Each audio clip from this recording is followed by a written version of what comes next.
Jim Teaching Art presents the Listening Heart Studio.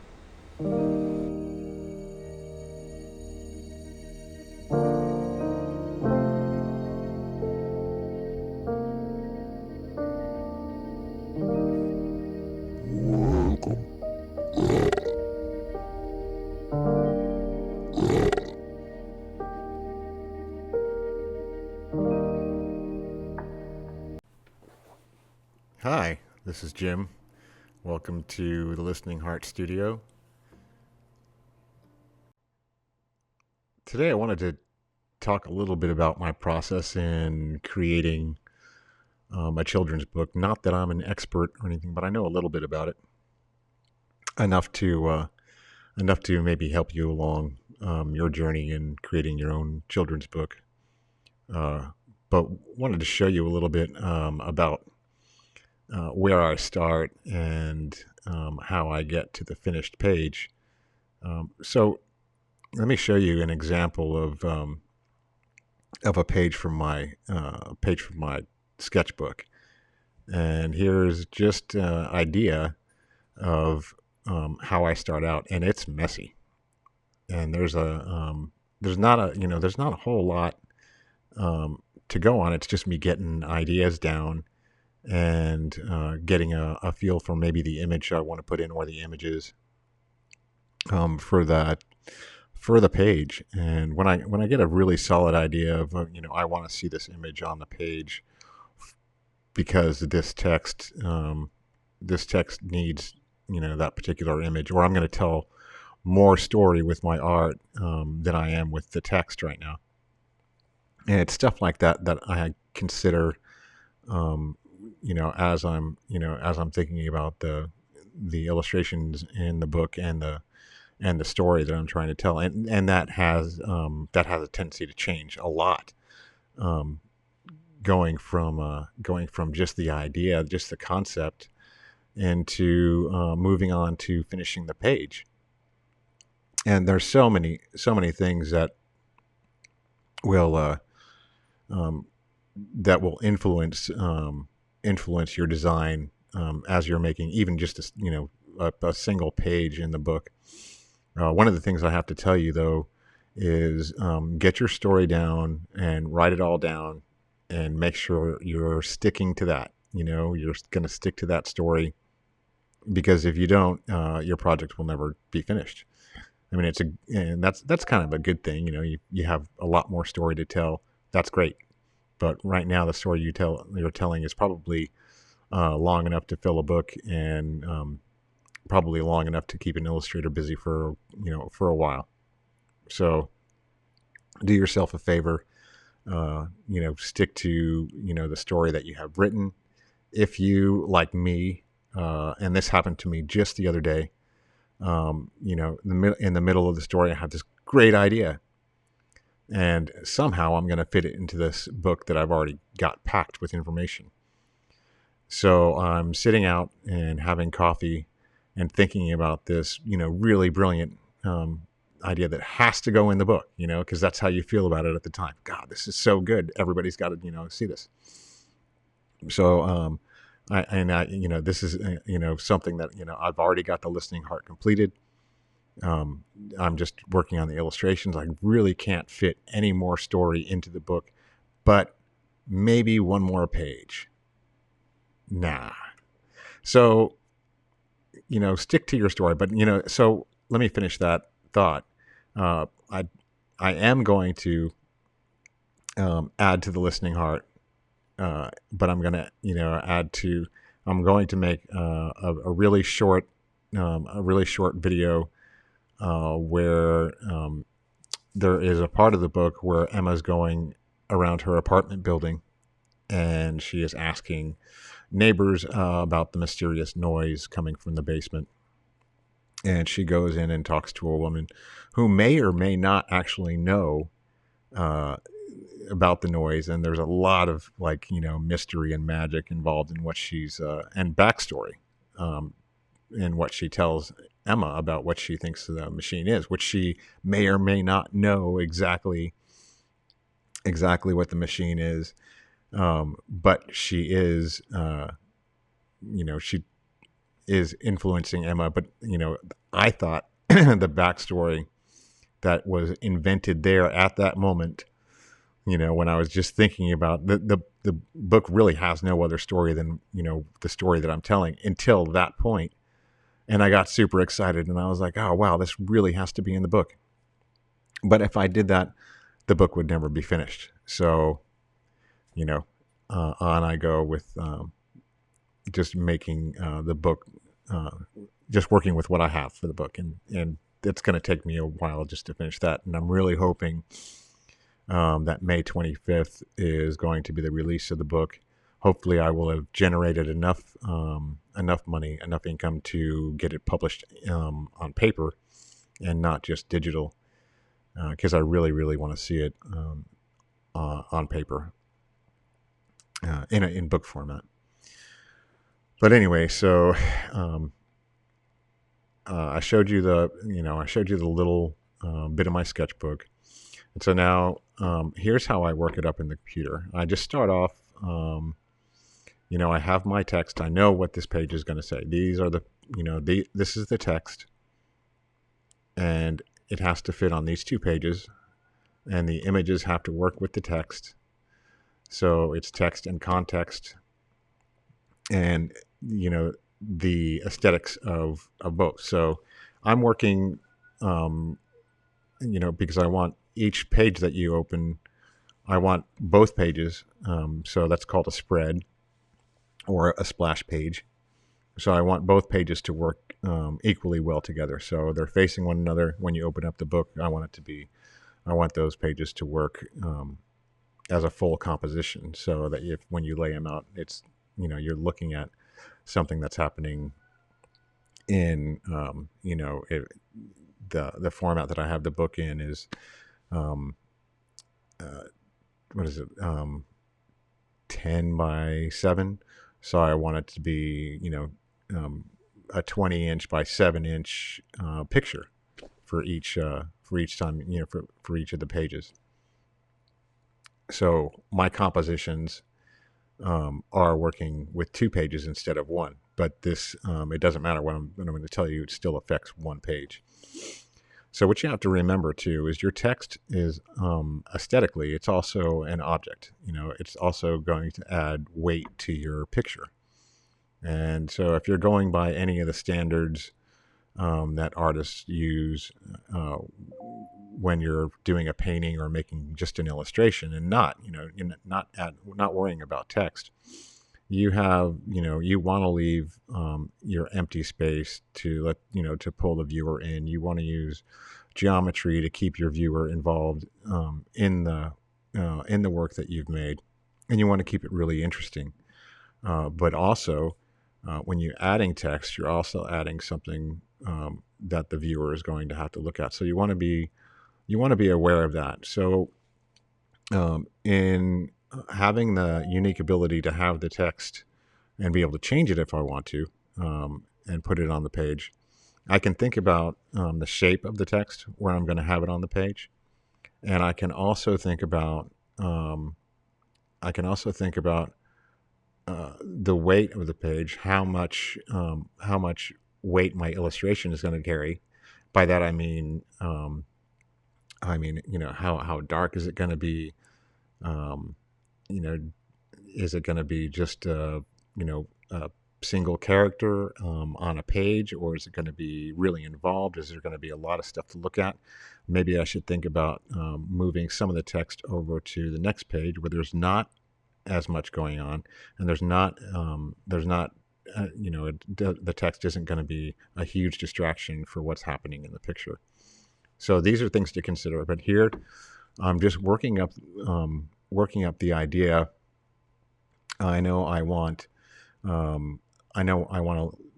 lot of information from the drawings on my page, and I want those drawings to flow into one another from page 7 to page 8.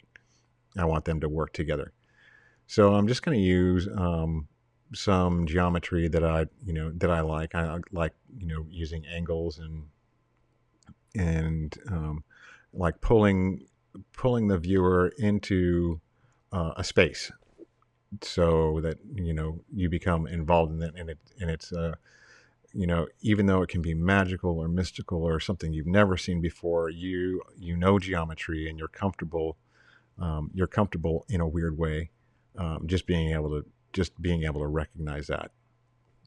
And so that's basically how I start working up the ideas.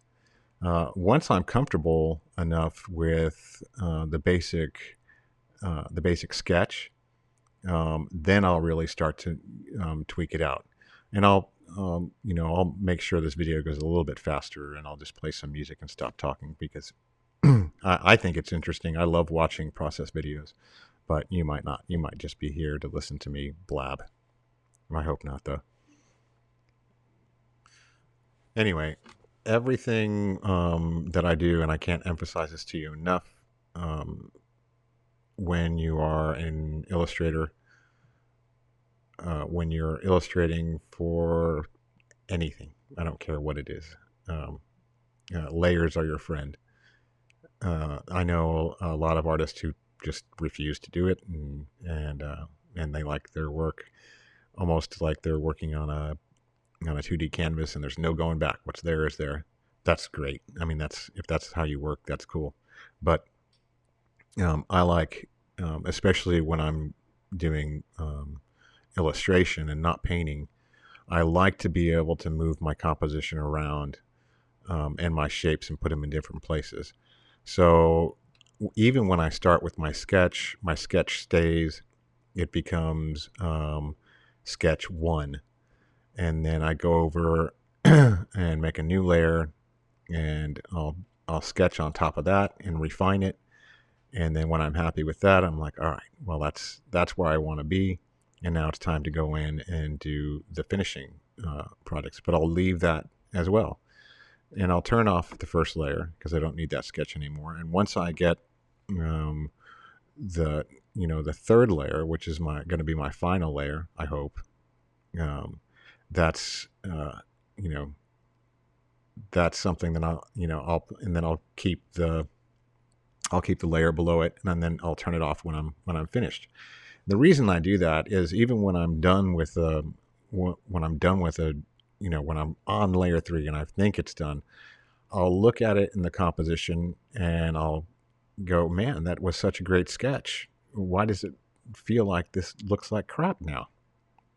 So I go back to my sketches and I go, man, I really like the energy that I had in that first sketch, and my finished sketch or my finished drawing just doesn't capture that energy that I want, or the look or the mood of the character, or whatever it is that I'm putting there. And so I'll go back to the first sketch and I'll redo it, and I'll make sure that I have I keep that energy in there. So so that first sketch is important. It's as important as the second one, because sometimes it may be it wasn't the first sketch you did, it's the second sketch, and you want to go back to that second sketch and go, hey, I really like that. Man, her her eyes and the way her hair are moving, I really like that. I'm just gonna redo that part, so you can take your final, and get rid of some of the stuff that you didn't like. Take that second layer, overlap it, and just redraw over that. And then when you're done, you can flatten those layers together, and then you have your finished image. But you keep those layers just in case you want to go back and figure out what the heck it is that's missing in your final composition. Then when that's done, and you have your page, or pages in my case, finished, then you want to put that text in.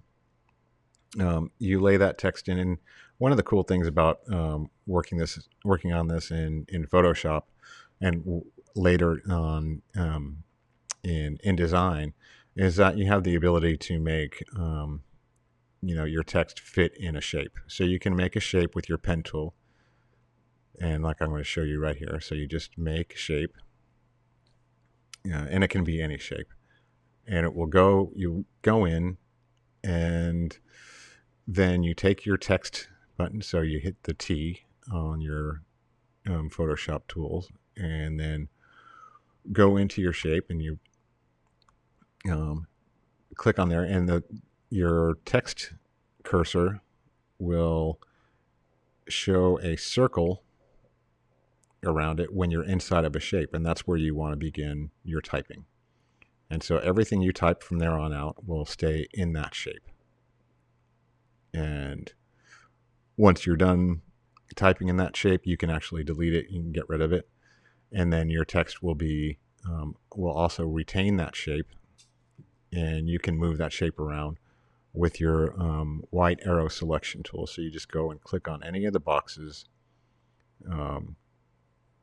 like this one here, and then you can just move your shape, and your text will adjust to the new shape, which is great because you can just fiddle around and get it to where it's not quite wrapping around your text, but it's making its own shape, and it's adding to the overall aesthetic of the page. Once you're happy with that, then guess what? You're done with the page. Congratulate yourself, pat yourself on the back. Don't overthink it. Just move on to your next page. There'll be plenty of time to go back through your pages when you're finished with the book. Just move on to the next page. I mean, really, just get it done, do the work. As long as you're having fun with it. I mean, as soon as you're not having fun, just, you're done. You're done. Get rid of that page. Start over. I'm kidding. Don't do that. But once you have that all set, really move on to your next page. You have time to go back, but you don't.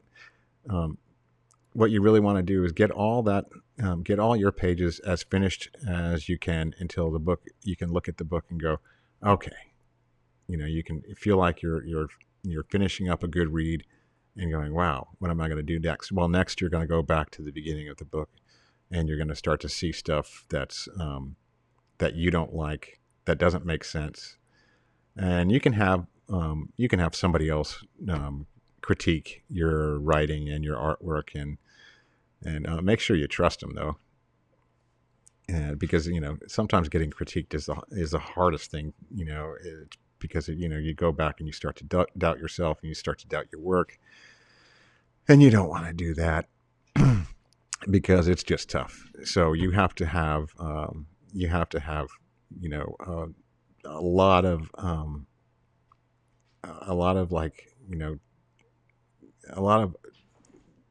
just confidence in yourself, in your work, and it has to be pretty unshakable because you are putting your heart and soul out there for everybody to judge, and and you just have to be really calloused, but listen, because a lot of people have great advice, and if you don't you don't have to take it all, but take all that advice under consideration. So the way I feel about it when I go in, I'm like it's almost like I got to get pumped up when I'm showing somebody my work. But when I go into it, when I'm drawing, I'm usually having a good time, and I feel like it's always in the making a page for the book. I've had this analogy just running in my head the whole time. That's heart and nerve and thought and love, and putting that all on the page. And it's just like for some reason I had this these two heavily tattooed sumo wrestlers just grappling one another, and just like fighting. And that was like the image that stuck in my head as I was making each of the pages of The Listening Heart, and it stuck with me. And that's why the title of this video is got sumo wrestlers in it.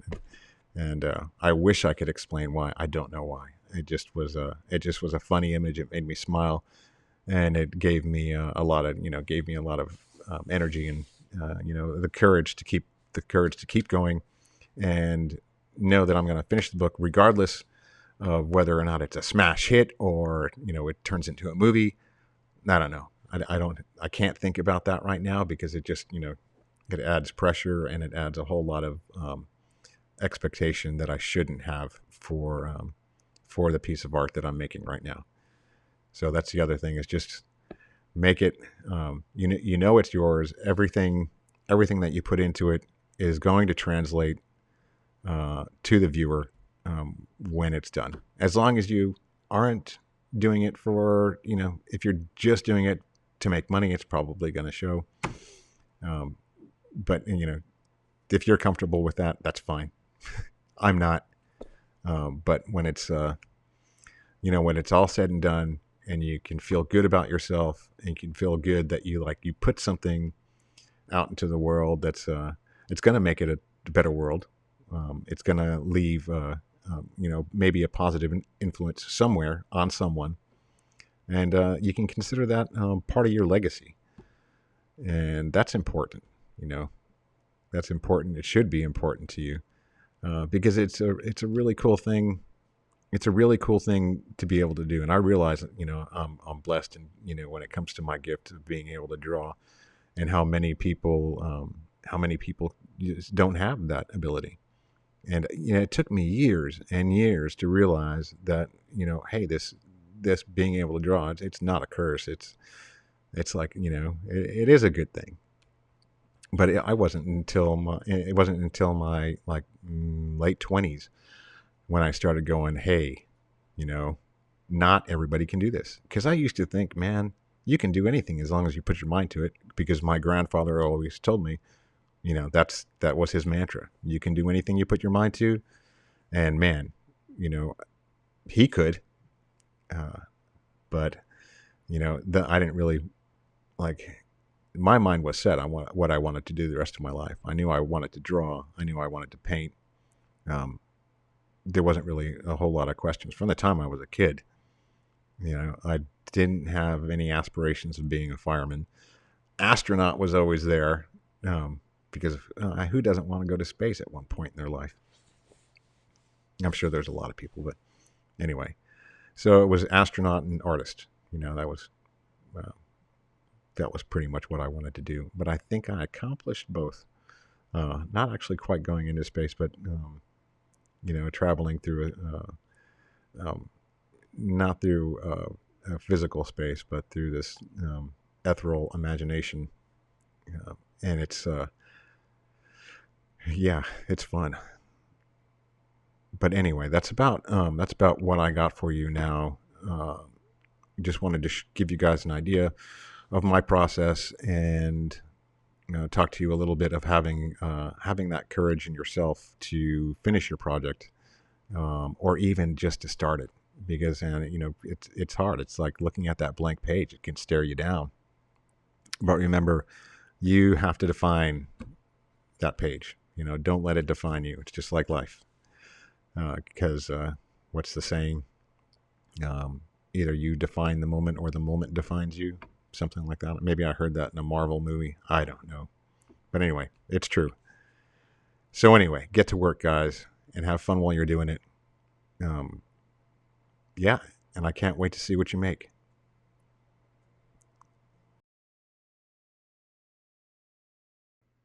Oh, yeah. I almost forgot. I always got to say, hey, like and subscribe. Or maybe it should just say, hey, validate me here. I don't need the validation, but I like it. I like compliments. I got a compliment the other day that was an amazing compliment. I illustrated a book not too long ago. It came out in early this year. It was actually finished in 2023, but it wasn't printed until 2024. And it is called Mountain Fly. And if you guys haven't seen it, it's a really colorful children's book, and it's written by Dana Maloney, a good friend of mine, and it's called Mountain Fly. But anyway, I was walking through the grocery store, and one of the people that bought it came up to me and said, "Hey, we got your book, and we have it in our kids' room, and I just want to tell you, there is nothing like it at all in our kids' room. There is just, we have tons of books for our kids, but there is just nothing like your book. It is so cool." And even the other day, we were in, I forget what bookstore they were in, but they were like, we were looking through the shelves and we just couldn't find anything as amazing as your book. And, you know, that kind of compliment sticks. And I love it, you know, and I love being able to say, to be able to tell you about it. But it makes you feel really good, you know. So sometimes, you know, when I go into a bookstore, I am looking for my book on that shelf, and when it's not there, that's a good feeling. I'm like, all right, it's not there yet. I can still make it. I can put it on that shelf. But anyway, so like, subscribe, validate. I don't think there's a validate button. But I will talk to you guys next time. Have a beautiful day. And thanks for tuning in. I'll see you when I'm looking at you.